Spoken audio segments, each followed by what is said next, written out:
The 24-hour play project is when the International Thespian Society does an entire Hammond thing. So it's when Hammond students write plays, Hammond students direct them, Hammond students act in them.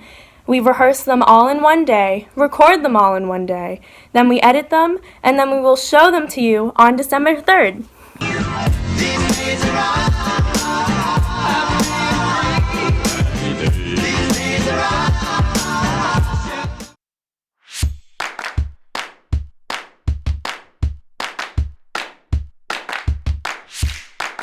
We invite you to join us Thursday, December 3rd at 8 p.m. for a meet and greet with the ITS students and the premiere. Visit hammondhightheater.org to register.